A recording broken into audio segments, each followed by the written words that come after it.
मैं और मेरे छोटे भाई को अचानक दो सिस्टम मिले, एक 100 गुना बड़ा करने वाला सिस्टम और एक 100 गुना छोटा करने वाला सिस्टम। भाई हंसे हुए छोटा करने वाला सिस्टम चुन लिया और मेरे पास मजबूरी में दूसरा बचा। किसी को क्या पता था कि 3 दिन बाद भयंकर बारिश वाला प्रलय आ जाएगा। सब लोग अपने घरों में फंस गए, एक कदम भी बाहर निकलना मुश्किल हो गया। सबसे बड़ी समस्या संसाधनों की हो गई। मैंने अपने पास जो थोड़े बहुत सामान थे उन्हें अपने बड़े करने वाले सिस्टम से 100 गुना बढ़ा दिया और बचत करके इस्तेमाल किया। आखिरकार मैं और मेरा भाई दोनों इस मुश्किल समय से बच निकले। लेकिन बारिश खत्म होने के बाद मेरे अपने ही भाई ने मुझे ऊंची इमारत से धक्का दे दिया। अगर तुमने मेरा बड़ा करने वाला सिस्टम नहीं छीना होता तो मैं इससे चीजें बड़ी करके लूजी के परिवार को बचा सकता था। भाई तुम हर मामले में अच्छे थे, लेकिन इस बार भाई मुझसे पहले बड़ा करने वाला सिस्टम चुन लेता है। तभी मुझे समझ आ गया वह भी पुनर्जन्म लेकर आया है। मैं मुस्कुराया। इस बार मैंने छोटे करने वाला सिस्टम चुना। मैंने अपने खाने का इतना सामान इकट्ठा किया कि 5 साल तक चल सके और सब कुछ छोटा कर दिया, यहाँ तक कि खुद को भी छोटा कर लिया। और इस तरह मैं सबकी नजरों से गायब हो गया। तुम लोग अपने अपने सिस्टम चुनो। ये बात और ये दृश्य मुझे इतना जाना पहचाना क्यों लग रहा है? मेरा दिमाग अभी भी थोड़ा सुन्न था। अभी अभी तो मेरे भाई ने मुझे धक्का देकर मार दिया था। कुछ देर बाद मैं उस भारी गिरने के एहसास से बाहर आया। भाई भी एक पल के लिए चौंका, फिर तुरंत बोला मुझे बड़ा करने वाला सिस्टम चाहिए। वही बात, वही दृश्य अब मुझे पूरी तरह समझ आ गया। मैं दोबारा जन्म ले चुका हूँ। उसी दिन पर जब हमने सिस्टम चुना था मैं मन ही मन ठंडी हंसी हंसा। क्योंकि तुम्हें अपने लूगे से इतना प्यार है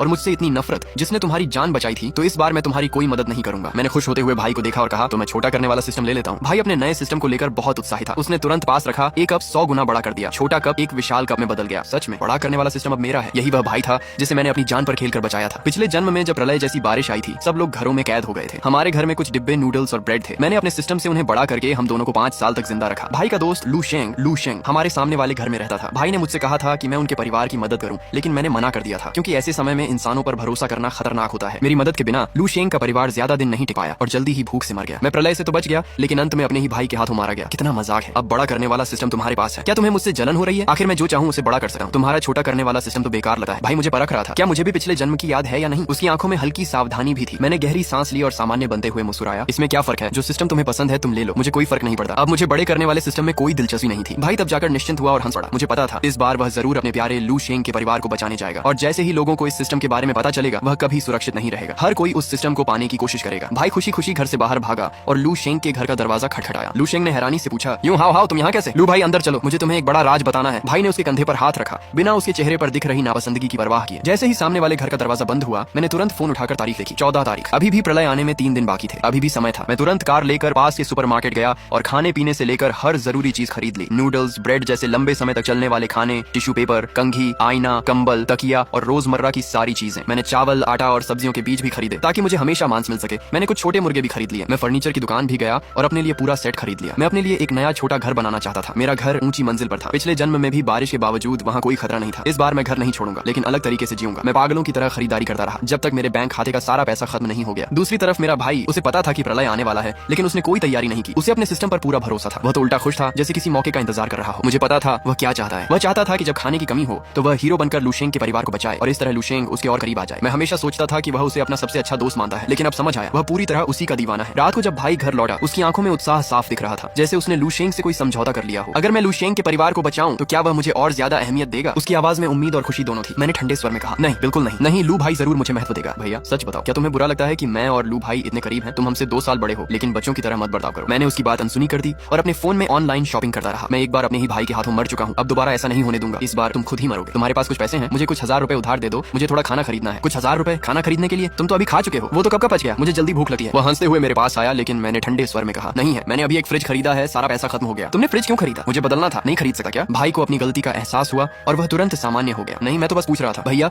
मुझे याद है तुम्हारे कमरे में अभी भी कुछ खाना है ना? मैंने वो सब सोसाइटी के बुजुर्ग लोगों को दे दिया। आखिर उनकी जिंदगी भी आसान नहीं है। तुम नहीं, गुस्सा आ रहा होगा है ना? छोटा भाई हंसते हुए बहुत खुश दिख रहा था, जैसे वह अभी भी मेरे मुंह से अपनी तारीफ सुनने का इंतजार कर रहा हो। मैंने सोचा भी नहीं था कि इस बार पुनर्जन्म लेने के बाद उसने न सिर्फ वह बड़ा करने वाला सिस्टम पा लिया जो वह चाहता था, बल्कि मेरे आखिरी बचे हुए सामान को भी दूसरों को दे दिया। ये साफ दिख रहा था कि वह मुझे मरने पर मजबूर करना चाहता है। अगर मैं पुनर्जन्म लेकर वापस न आया होता, अगर मेरे पास सिस्टम न होता, तो इस बार की यह प्रलयकारी बारिश मैं बिल्कुल भी नहीं झेल पाता। भाई के चेहरे की मुस्कान देखकर मेरे अंदर उसके लिए नफरत और बढ़ गई। मैंने हमेशा सोचा था कि मैंने अपने भाई के साथ बहुत अच्छा व्यवहार किया है। हमारे माता पिता बहुत पहले ही गुजर गए थे और एक बड़े भाई के रूप में मैंने ही उनकी जिम्मेदारी उठाई थी। मैंने जल्दी ही पढ़ाई छोड़ दी ताकि भाई की पढ़ाई का खर्च उठा सकूं। भाई पढ़ाई में अच्छा नहीं था, लेकिन मैंने कभी उसे डांटा नहीं। उसका खर्च हमेशा उसके हमउम्र लोगों से ज्यादा होता था और यह सब पैसे मैं ही देता था। बाद में जब भाई कॉलेज में दाखिला नहीं ले पाया, तब तक मैं अपनी मेहनत से शहर में एक घर खरीद चुका था। मैंने उसे अपने साथ रहने के लिए बुला लिया, लेकिन मुझे क्या पता था कि मेरे घर के सामने रहने वाला पड़ोसी भाई का बचपन का दोस्त लू शेंग था। दोनों बचपन में साथ खेलते थे। बाद में लू शेंग के घर का पुनर्विकास हुआ और उन्हें बहुत सारा मुआवजा मिला, इसलिए वे गांव छोड़कर चले गए थे। लेकिन जैसे ही भाई ने लू शेंग को देखा, जो दिखने में अच्छा था और जिसके पास अच्छा पैसा भी था, वह तुरंत उसके पीछे पीछे घूमने लगा। यहाँ तक कि जब प्रलय जैसी बारिश आई थी और मैंने उनकी मदद करने से मना कर दिया था, तब भी भाई ने मेरी गैर हाजिरी में चुके से हमारे सामान का 1/3 हिस्सा उनके घर दे दिया था। मैं इसके खिलाफ कुछ नहीं कर पाया और मुझे मजबूर होकर अपने घर का दरवाजा कसकर बंद करना पड़ा ताकि कोई और सामान चुराने ना आ सके। तो भाई की नजर में मैं उस आदमी से भी कम था जिसने उसके लिए कुछ भी नहीं किया था। मैं अपने भाई से पूरी तरह निराश हो गया था। भाई मुस्कुराते हुए मेरे पास आया और मेरे कंधे पर हाथ रखा। भैया,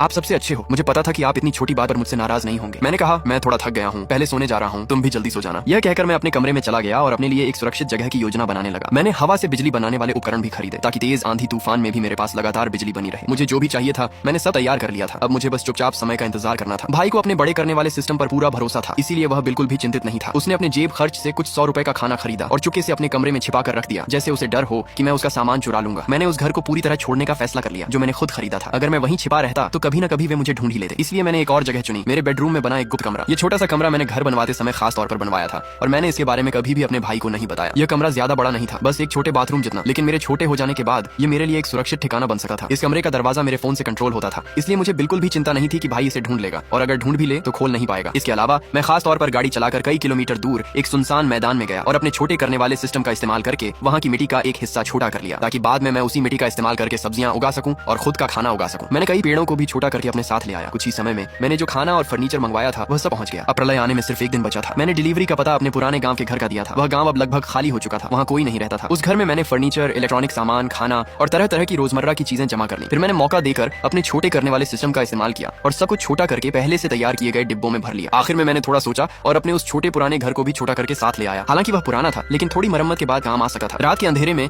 मैं गाड़ी चलाकर वापस घर आया और सारी चीजें अपने गुप्त कमरे में ले जाकर रख दी। इन दिनों भाई बहुत ज्यादा उत्साहित था। उसे लगता था कि उसने पूरी तैयारी कर ली है, इसीलिए उसे मेरे बारे में जरा भी ध्यान नहीं था। गुप्त कमरे के अंदर मैंने पहले से ही हवा को साफ रखने वाला सिस्टम लगा रखा था ताकि कई साल तक रहने पर भी ऑक्सीजन की कमी न हो। मैंने 5 बोतल पानी को छोटा नहीं किया बल्कि उन्हें खोलकर एक छोटे से टैंक में भर दिया ताकि आगे के लिए पानी का स्रोत बना रहे। कमरे में बिजली के बल्ब भी लगाए गए थे जिन्हें मैं अपने फोन से कंट्रोल कर सका था। पूरी रात मेहनत करने के बाद वह गुप्त कमरा अब एक छोटे से फार्म में बदल चुका था। बहुत ही छोटे छोटे मुर्गों की आवाजें सुनाई दे रही थी जो घास के ढेर में चुपचाप कीड़े छुप रहे थे। फार्म के बाहर मेरा छोटा घर भी था जिसमें हर तरह के इलेक्ट्रॉनिक सामान मौजूद है। अब मैं आखिरकार चैन से सांस ले सका था और शांति से उस प्रलयकारी बारिश के आने का इंतजार कर सकता था।